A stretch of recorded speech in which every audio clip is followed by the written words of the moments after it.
وہ چاہے تو کچھ سیکنڈز بھی نہ لگیں گے اور آپ کی سچویشن چینج ہو جائے گی۔ سب سے پہلے تو اس یقین کے ساتھ اپنی دعا شروع کرنی ہے۔ اگر آپ کو اپنی ہی دعا پہ ڈاؤٹ ہے کہ یہ قبول ہوگی یا نہیں ہوگی، ہماری توبہ قبول ہوگی کہ نہیں ہوگی، پتہ نہیں ہوگا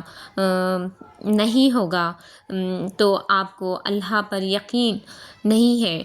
تو آپ کی دعا قبول نہیں ہوگی۔ جو آپ مانگ رہے ہیں اس پر یقین رکھیں کہ میرا اللہ یہ ضرور عطا کرے گا، اور اگر یہ چیز نہیں بھی ہوتی ہے تو بے شک اس سے بہترین عطا کرے گا، لیکن میں اپنے رب کی رضا میں راضی ہوں۔ تو اس طرح سے آپ پہلے حمد و ثنا بیان کریں گے، خوب تعریفیں کریں گے۔ اللہ کے اتنے خوبصورت نام ہیں، المجیب، الفتاح، الوہاب، الرزاق اور المعز۔ اتنے پیارے پیارے نام ہیں، یہ سب یاد کرنے کی کوشش کریں، کیونکہ ہمارے جو دعاؤں کا اثر ہوتا ہے نا، وہ اللہ کے نام لینے سے، اس کو انہی چیزوں سے پکارنے سے جو آپ کو چاہیے ہو۔ مان لیں آپ کو رزق چاہیے ہو تو آپ کہیں الرزاق، آپ کو عزت چاہیے تو المعز، آپ کو چاہیے کہ الوہاب، وہ بہت عطا کرنے والا ہے، المجیب، عطا کرنے والا ہے، اور ہاں السمیع، وہ سکون دینے والا ہے۔ تو آپ کو جو چاہیے نا، آپ وہ اللہ تعالیٰ کے نام ضرور یاد کریں، اس میں بہت اثر ہے اور بہت خوبصورتی ہے، جس سے حمد و ثنا بھی بیان ہو جاتی ہے۔ جب آپ تعریف کر دیں تو اس کے بعد آپ اپنے گناہوں کی معافی مانگیں کہ اللہ جو بھی ہم سے جانے میں انجانے میں غلطیاں ہوئی تو ہی معاف کرنے والا ہے، تو ہمارے گناہوں کو معاف کر دے۔ تو بے شک جب آپ سنسیئرلی دعا کریں گے تو وہ آپ کی توبہ کو ضرور قبول کرے گا۔ اور جب آپ نے گناہوں کی توبہ کر لی، اس کے بعد آپ نے گناہ کے بارے میں نہ سوچیں، اسے بھول جائیں۔ جب ہم اپنے کوئی بھی بڑے سے بڑا گناہ کر لیتے ہیں اور توبہ کرتے ہیں نا، تو اللہ اتنا بڑا بادشاہ ہے، اتنی محبت کرتا ہے کہ وہ ہمارے گناہوں کو ایسے معاف کرتا ہے کہ اسے کبھی بھی جج نہیں کرتا ہے، کبھی بھی اس کا کہیں آپ تذکرہ نہیں کر سکتے، نہ سن سکتے، اس کو چھپاتا ہے، ہمارے گناہوں پہ پردہ ڈالتا ہے۔ تو ہمیں بھی یہ کوشش کرنی چاہیے کہ ہم اپنی دعاؤں کو، اپنی توبہ کو ڈاؤٹ نہ کریں،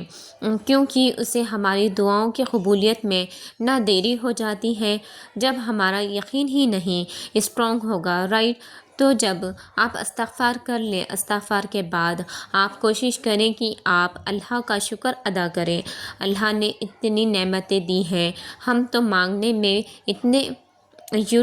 مصروف ہو جاتے ہیں، یہ بھول جاتے ہیں کہ آلریڈی اللہ نے بنا مانگے ہم کو اتنا کچھ نوازا ہے۔ ہم اپنی باڈی میں ہی دیکھ لیں، اپنی صحت میں دیکھ لیں، اپنے گھر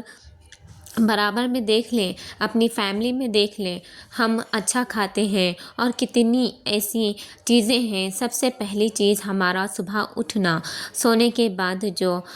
کہ ہم انسان مر جاتا ہے نا، جب وہ سو جاتا ہے ایک طرح کا، اس کو موت ہی ہو جاتی ہے۔ جب ہم سوتے ہیں تو اسے ایک طرح کی موت ہی کہلائی جاتی ہے۔ اللہ نے ہمیں ایک نئی زندگی دی، ایک نیا موقع دیا، تو شکر ادا کرنے کا اتنے آپ کے پاس موقع دیے ہیں کہ اگر آپ شکر ہی ادا کرتے رہیں تو ختم ہی نہیں ہوگی، لیکن ہم ریئلائز نہیں کرتے، ہم چیزوں کو اتنا فار گارنٹیڈ لے لیتے ہیں۔ سو یس، اس کے بعد کچھ دعائیں ہیں جو آپ کو ضرور مانگنی چاہیے، لیکن ہمیشہ کہتی ہوں کہ میں آپ کو اپنے الفاظوں میں اللہ سبحانہ تعالیٰ سے دعائیں کریں، کیونکہ اس کی شدت ہی الگ ہوتی ہے، رائٹ؟ بٹ اس سے پہلے کچھ عربک کی دعائیں ایسی ہیں جس سے دعا کی قبولیت کا اثر بہت بڑھ جاتا ہے، جس سے آپ کے جو چانسز ہیں قبولیت کے بہت بڑھ جاتے ہیں، اور انشاءاللہ وہ دعا ضرور قبول ہوگی اگر آپ نے یہ دعائیں پڑھ کے اللہ سبحانہ تعالیٰ سے اپنی جو بھی چیز آپ کو چاہیے وہ آپ نے مانگی تو سب سے پہلے جو میں یہ دعا ہے وہ دعا ہے لا الہ الا انت سبحانک انی کنت من الظالمین۔ ہم سب جانتے ہیں یہ یونس علیہ السلام کی دعا تھی۔ اللہ سبحانہ تعالیٰ خود کہتے ہیں کہ اگر یونس یہ دعا نہیں کرتے تو ہو سکتا ہے وہ قیامت تک اس مچھلی کے پیٹ میں رہتے، یعنی کہ اس دعا میں اتنی طاقت تھی اور اتنا اثر تھا کہ اللہ نے ایسی ہوپ لیس سچویشن سے انہیں نکالا جس میں اگر ہم خود کو سوچیں تو ہم سوچیں گے کہ بس دا اینڈ ہو گیا ہے، بٹ پھر بھی انہوں نے یقین کے ساتھ اور اس طرح سے اللہ سے مانگا تو اللہ نے انہیں نکالا۔ تو امپاسبل سچویشن تو کچھ ہوتا ہی نہیں، امپاسبل جو ایک ورڈ ہے نہ آپ اپنی زندگی سے نکال دیں، کیونکہ جس ذات سے، جس رب سے ہم سب کا واسطہ ہے نا، جس کے ہم بندے ہیں اور جس نبی کی ہم امت میں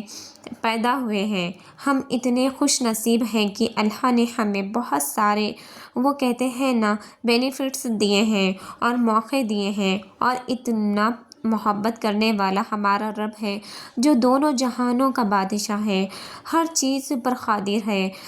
کیا پھر بھی ہم امپاسبل سوچیں گے؟ آپ جس سے مانگ رہے ہیں اس کے لیے کچھ ناممکن نہیں۔ اگر آپ کسی پرائم منسٹر کے پاس جائیں گے، آپ کو پتہ ہے اس کے پاس ساری پاورز ہیں، تو کیا آپ یہ سوچیں گے کہ نہیں ہمارا تو گناہ ایسا ہے، ہم تو ایسے ہیں، پتہ نہیں وہ ہمیں دے گا نہیں دے گا، ہم تو بالکل اسٹینڈ نہیں کرتے؟ نہیں، آپ کہیں گے بھائی وہ تو پرائم منسٹر ہے، اس کے پاس تو ساری پاور ہے، وہ ہمیں سب کچھ دے سکتا ہے، تو آپ بڑے سے بڑا مانگیں گے، کچھ چھوٹا تھوڑی مانگیں گے، یا سوچیں گے تھوڑی ڈاؤٹ تھوڑی کریں گے؟ تو اللہ تو پرائم منسٹر کیا وہ دونوں جہانوں کا سب سے بڑا بادشاہ ہے، کیوں نہیں مانگیں گے؟ کیوں کنجوسی کریں گے؟ جب وہ عطا کرنے میں کنجوسی نہیں کرتا تو کہتے ہیں میرے بندوں مجھ سے مانگو، اگر میں نہ دوں تو کہنا۔ بیسیکلی ہم اس دعا میں نہ اپنا بے بس ہونا ظاہر کرتے ہیں کہ ہم کتنے بے بس ہیں، کتنے کمزور ہیں، اور اللہ تو کتنی شان والا ہے، کتنی قدرت والا ہے، اور بے شک تیرے سوا کوئی عبادت کے لائق نہیں۔ تو یہ دعا مانگے سب سے پہلے۔ دوسرا سیکنڈ دعا یہ ہے، ایک خوبصورت دعا ہے جو موسیٰ علیہ السلام کی ہے، جو میری فیوریٹ ہے۔ اگر آپ کو کچھ بھی چاہیے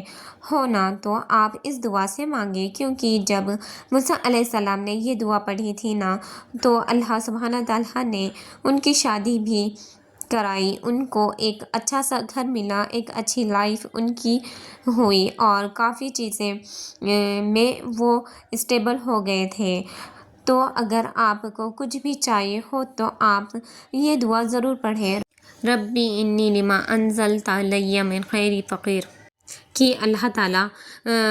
تیری طرف سے جو بھی خیر آئے میں اس کا محتاج ہوں، تو سبحانہ تعالیٰ کی طرف سے ضرور آپ کے لیے خیر آئے گی۔ اور دیکھیں دعائیں تو بہت ہے، اتنی ہے کہ ہم سوچ بھی نہیں سکتے، لیکن پھر بھی یہ جو دعائیں ہیں یہ میری فیوریٹ ہے، اور میرا ایسا بلیو ہے کہ کچھ ایسا ہو جو ہمیں چھوٹا بھی کام کریں، مطلب چھوٹی سی چیز ہو اور اس کا بڑا کیا بولتے ہیں فائدہ، ہمیشہ یعنی سوچتے ہیں نا دنیا میں کہ ہم کم کام کریں گے لیکن ہمیں زیادہ روزی مل جائے، زیادہ رزق مل جائے، ہمیں ہر چیز زیادہ مل جائے، لیکن ہم جو ایکشن کریں وہ تھوڑا کریں، تو اسی طرح سے ان دعاؤں کا بھی اثر ہے۔ اگر آپ لوگوں کو کسی ٹاپک پہ ویڈیو چاہیے تو مجھے کمنٹ سیکشن میں بتا سکتے ہیں۔ انشاءاللہ میں کوشش کروں گی کہ اس پر ویڈیو ضرور بناؤں۔ اپنا فیڈ بیک بھی ضرور شیئر کریے گا اور چینل کو سبسکرائب کرنا نہ بھولیں۔ لائک کریے اور زیادہ سے زیادہ اس ویڈیو کو ضرور شیئر کریے تاکہ صدقہ جاریہ سمجھ کے اور آپ زیادہ سے زیادہ اس چینل کو شیئر کریں، کیونکہ جو لوگوں کو جو میری چیزیں اس ویڈیو سے سیکھنے کو ملے اس کا صدقہ جاریہ بھی آپ کو پہنچے، اور ہم سب کو مل کے دین پھیلانا ہے اور سیکھنا ہے نا، تو اتنی کوشش تو ہم سب ہی کریں گے انشاءاللہ۔ اللہ حافظ، جزاک اللہ خیر۔